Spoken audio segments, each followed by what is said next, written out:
This is the end of the Wagyu trail. I can't encourage a carnivore to come to Japan enough. The level of dedication towards Wagyu is so apparent in every aspect, from the farm to the olive fields to the supermarkets to the butchers, and then finally to this incredible Omakase Wagyu experience. Oh, here we go, the tongue. Let me hold my tongue while we cut the tongue.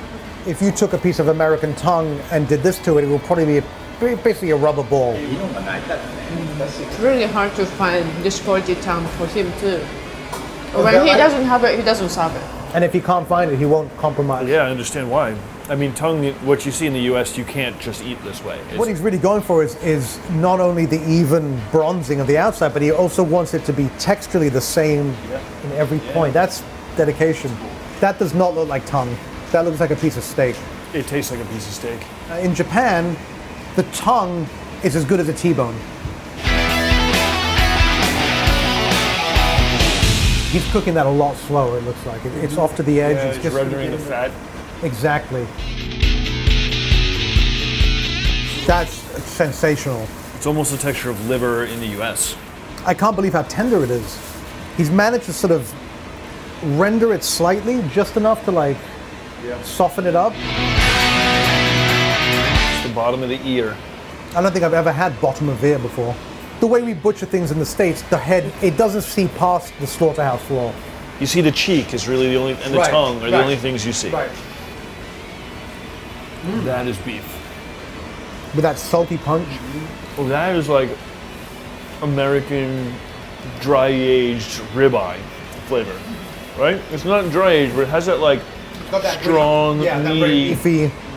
What I love about this is that like, you sort of see the next courses coming, they're sort of marinating and pickling and brining and doing what else he does. At the same time, there's always something to sort of engage you. Sweetbread is really, it's the thalamus gland. Well, there's also one around the heart. Sweetbread is normally delicate and, you know, very kind of almost like creamy.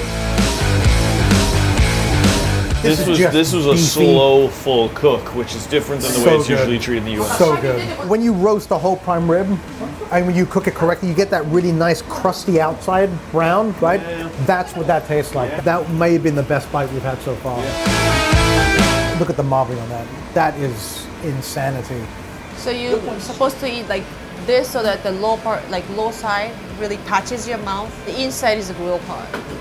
Hands down, the finest goat steak I've ever eaten. This is an epic meal, folks. Epic. Now, oxtail is another thing that you wouldn't normally sear over a grill. Absolutely not. So far, I'd say about half of the things we've eaten so far are things that traditionally in America would never just go on the grill. Yeah. It's so expectation defying because he's cooking everything wrong, yet it comes out so tender and it comes out so live. We have a wasabi soy sauce marinated filet. Funny that the filet is sort of the least interesting thing we've eaten, right? Definitely. The instruction is you eat the pepper first, then you take a bite of the steak, or take the whole steak.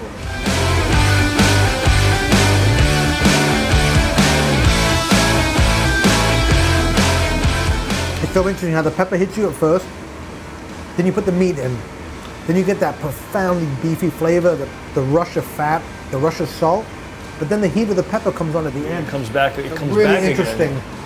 Sort of these undulations of flavor. This is a piece of filet mignon that has way more flavor than most filet mignon I've ever